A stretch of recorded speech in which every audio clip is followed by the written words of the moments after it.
La santé intime des femmes. Donc, si vous avez assisté au webinaire de la semaine passée sur la candidose et puis sur le microbiome intestinal, vous serez sans doute pas surpris de m'entendre parler à nouveau de candidose dans cette présentation, sachant combien les femmes en sont les premières victimes et souvent sans le savoir. Et les histoires de santé intime de femmes, donc en général tout ce qui est cystite, vaginite, infection vaginale en tout genre, c'est tout à fait lié à ce type de sujet et très malheureusement pas du tout développé par la médecine actuelle, hein.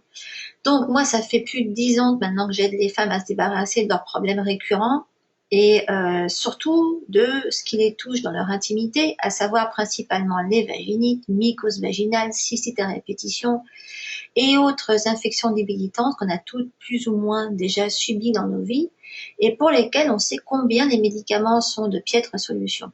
Alors je vais insister ici sur les mycoses, et vaginites et cystites, mais sachez que les conseils que je vais donner ici ont aussi pour but de travailler sur votre terrain, sur votre équilibre général, et que cet équilibre a des répercussions générales aussi sur tous les autres problèmes que vous pouvez expérimenter dans votre vie intime.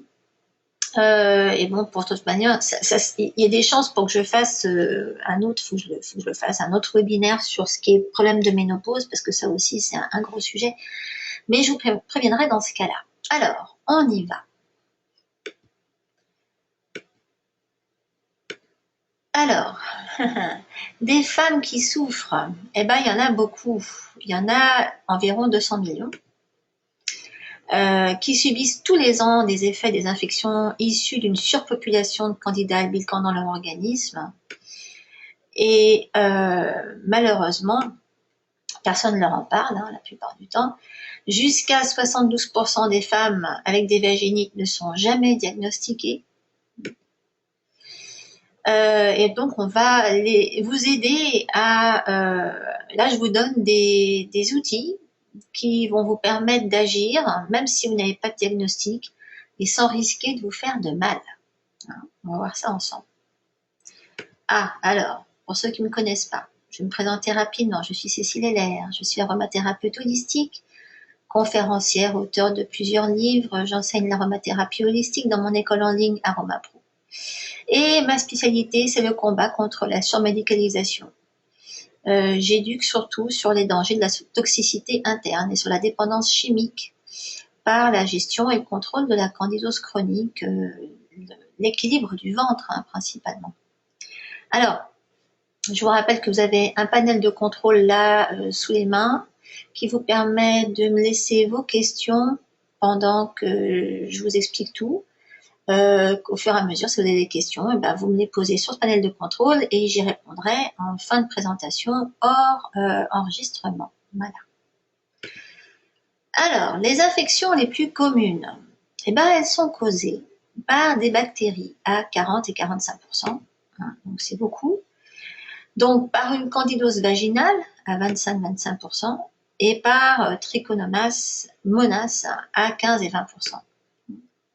Et jusqu'à 75% des femmes vont avoir une infection vaginale fongique au moins une fois dans leur vie. Et jusqu'à 50% des femmes qui auront subi ce type d'infection l'auront au moins une fois au cours des années.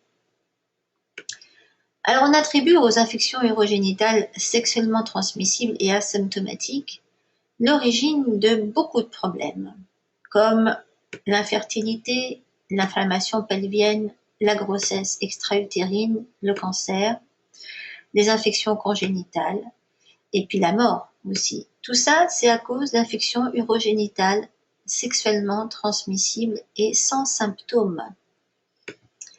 Et il y a de nombreuses causes, évidemment, mais il y a souvent un seul diagnostic, c'est la vaginite, c'est l'infection à Candida albicans, à Trichomonas, encore une fois, l'herpès vaginal, le chlamydia trachomatis, la gonorrhée, la vaginite non infectieuse de contact, qui est provoquée par du contact avec des serviettes souvent, celle qui est atropique, provoquée par des changements hormonaux, et puis la vaginite desquamative.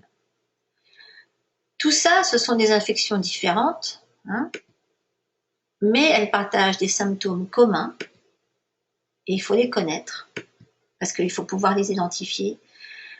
Quand il y a démangeaison, brûlure, irritation, pénétration douloureuse, perte de volume et d'odeurs différentes, fatigue, baisse d'énergie, baisse d'immunité, mal de tête, changement d'humeur, glycémie variable, irritabilité, indigestion, diarrhée, constipation, démangeaison, surpoids, allergie, dépression chronique, ulcère et infection urinaire.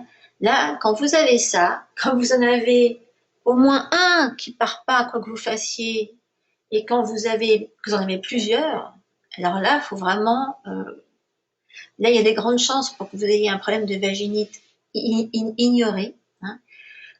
D'autant qu'il y a des symptômes invisibles et que là aussi, il faut le connaître.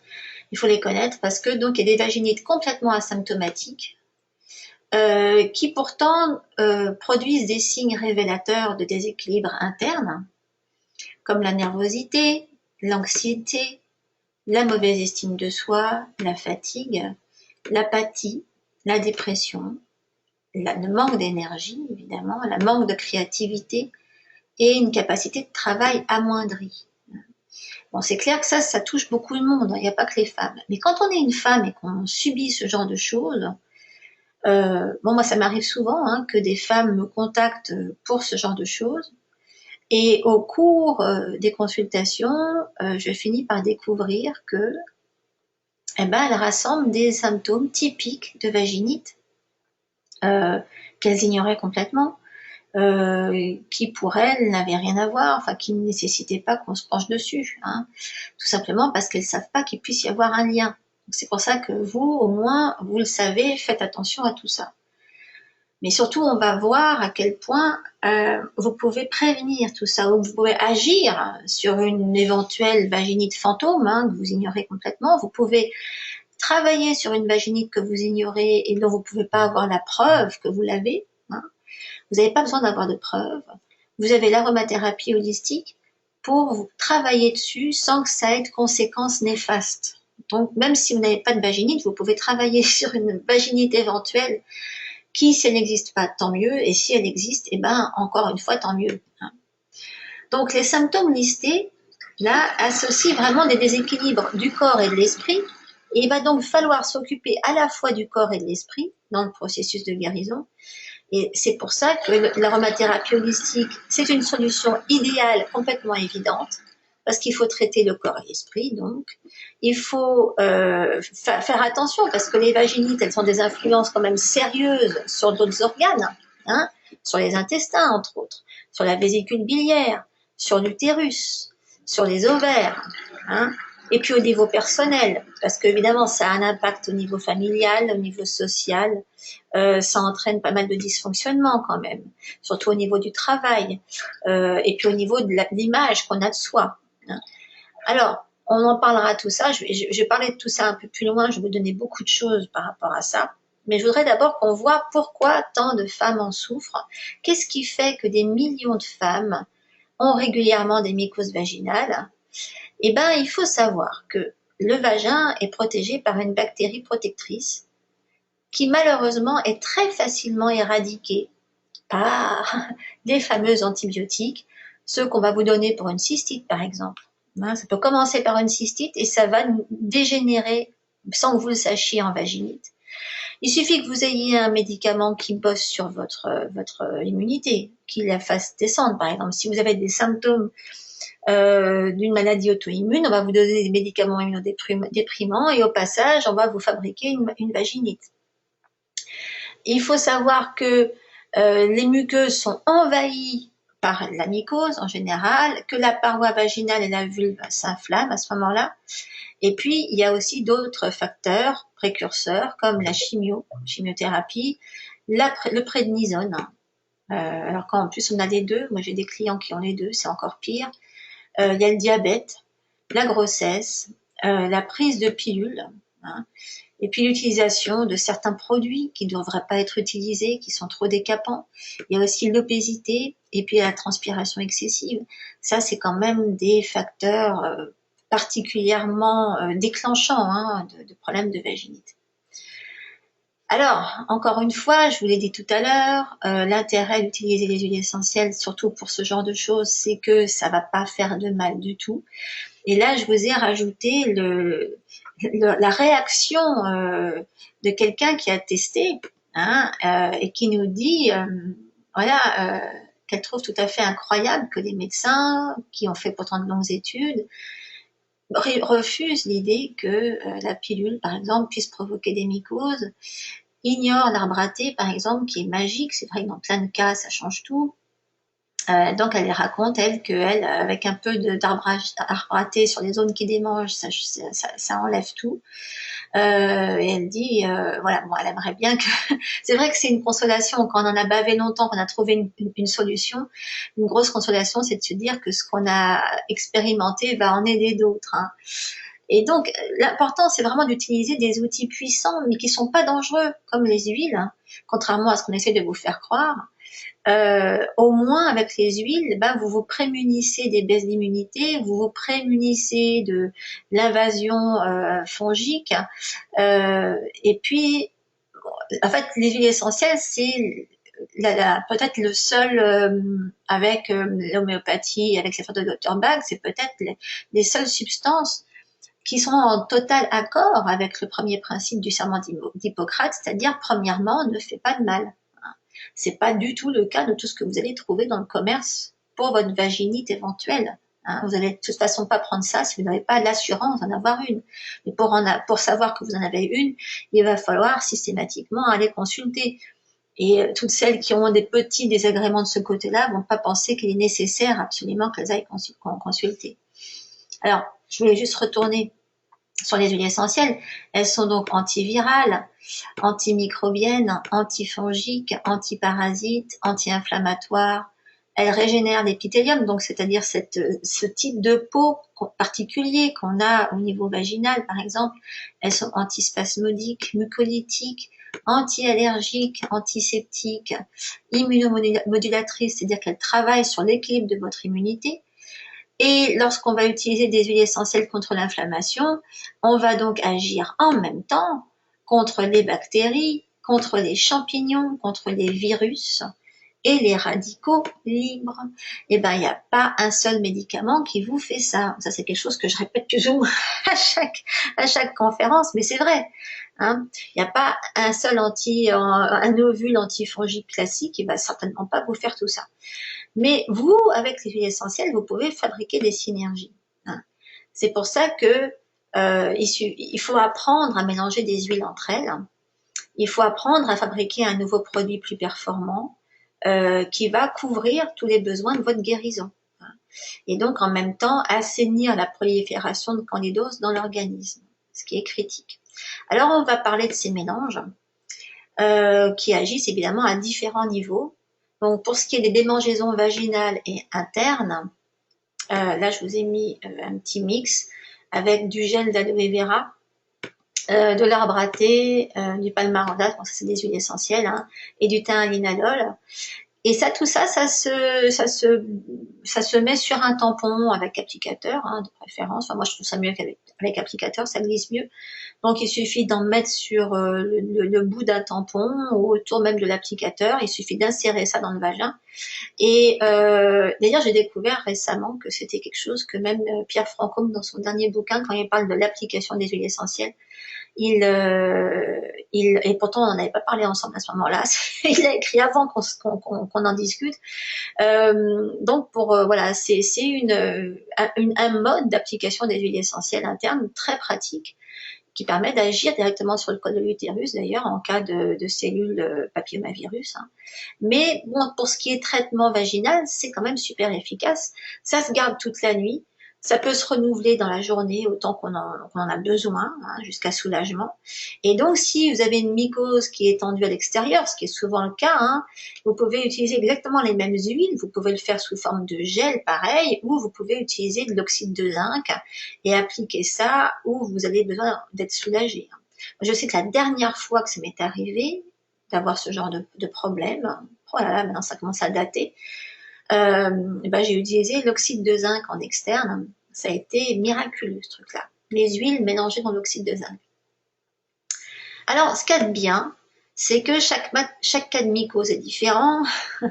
Il se peut que votre mycose soit trop avancée et que vous ayez besoin d'un traitement par ovule. Hein. Ça ne vous empêche pas de vous traiter avec l'arbre à thé pour remonter votre immunité et combattre vraiment le champignon. Mais si vous prenez en main votre infection assez tôt, les huiles vont vous éviter d'utiliser des médicaments et surtout, et j'insiste, que à condition que vous ayez la cohérence de combattre votre mycose sur tous les fronts en suivant des règles de régime que j'explique un peu plus loin. Et donc cette approche peut paraître fastidieuse, mais elle a surtout l'avantage de vous offrir une vraie solution à long terme et de vous débarrasser de vos mycoses, qu'un médicament ne vous donnera jamais. Si vous avez déjà testé, vous savez sans doute que vous abonnez à la mycose, hein, et que ça va se répéter régulièrement.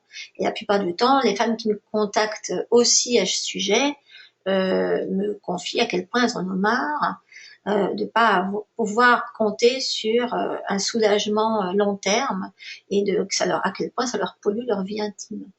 Donc là, je voudrais vous rappeler toute la puissance de ces mélanges et la liberté d'utilisation qu'ils procurent, parce que même si vous n'avez rien de confirmé médicalement, vous pouvez les utiliser parce qu'il n'y a pas d'effet secondaire.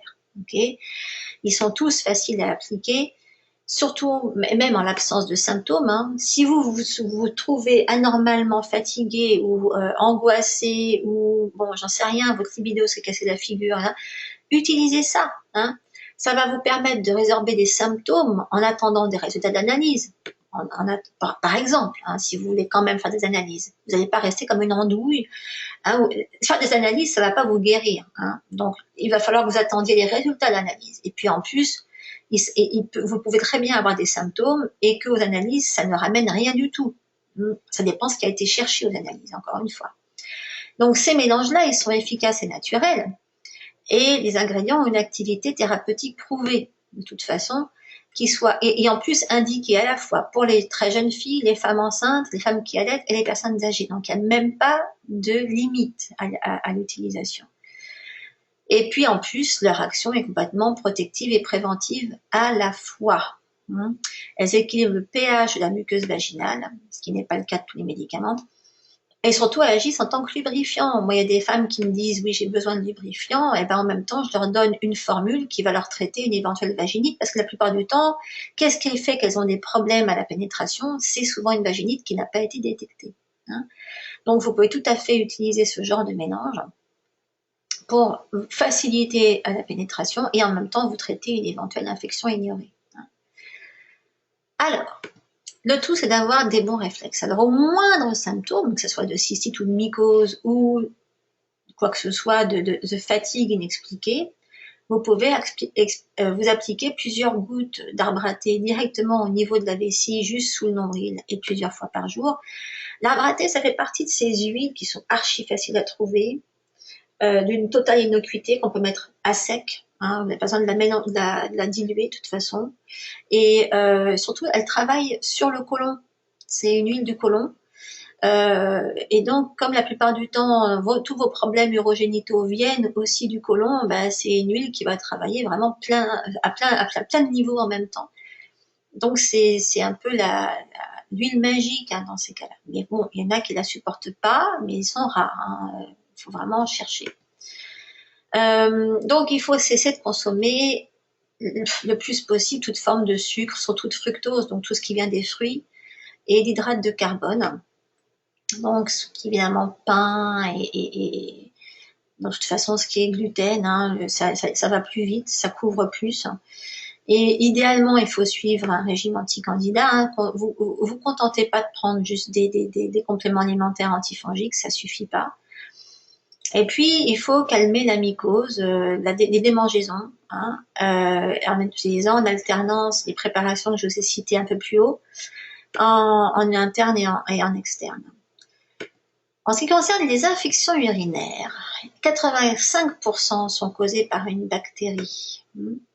C'est en général les Escherichia coli, c'est pas facile à dire, et de toute façon par Candida albicans. Et il faut savoir que si l'infection est liée à une levure comme le candida albicans, donc si c'est une infection urinaire candidosique, et ben le traitement aux antibiotiques, il va pas faire long feu, il va pas servir à grand chose, il va surtout stimuler la prolifération de ce candida, acidifier le terrain et affaiblir l'immunité et vous préparer à en avoir une autre une semaine ou deux plus loin. Hein, surtout que ça va diminuer vos capacités à vous défendre contre la prochaine infection. Donc, c'est pas ça la solution, loin de là. Vous avez d'autres armes contre les problèmes urinaires. Ben, il y a l'extrait de cranberry en gélule. Hein. Vous pouvez aussi associer à, moi je dis souvent, trouvez-vous du jus de canneberge, donc du jus de canneberge complètement pur. Hein, faut pas qu'il y ait d'association, faut pas qu'on y ait ajouté du sucre hein, là-dedans. Faut pas s'attendre à le boire tel quel. Hein, c'est un jus à ajouter dans de l'eau. Mais souvent, bon, ça peut faire déjà de l'effet, mais je conseille d'utiliser de toute façon des gélules, hein, des gélules à base de cranberry. Il faut de toute façon éliminer complètement le sucre, hein, surtout le fructose, comme je le disais. Il faut faire une détox donc anti-candida et éviter mais complètement les jus de fruits, surtout les agrumes. Hein, ça encourage la prolifération des bactéries. Et puis il faut faire des bains de siège, additionner de bicarbonate de soude et faire un petit mélange d'huile essentielle. Hein, je vous donne là une recette, il y a 6 gouttes de chaque. La sarriette des montagnes qui est l'huile des infections, des infections urinaires candidosiques. Hein. Le thym à linalol, la marjolaine à coquille, tout ça c'est des huiles extrêmement antifongiques et extrêmement antibactériennes. Et ça s'applique sur le ventre. Et de préférence sur le point VC40 qui est derrière les genoux, c'est dans le creux poplité, c'est juste derrière les genoux. Je pourrais vous montrer celle qui me le demande tout à l'heure pendant les questions. Et ça, c'est 2 à 3 fois par jour au minimum. Il y a aussi une approche psycho-émotionnelle des infections urinaires parce qu'on les attrape pas pour rien.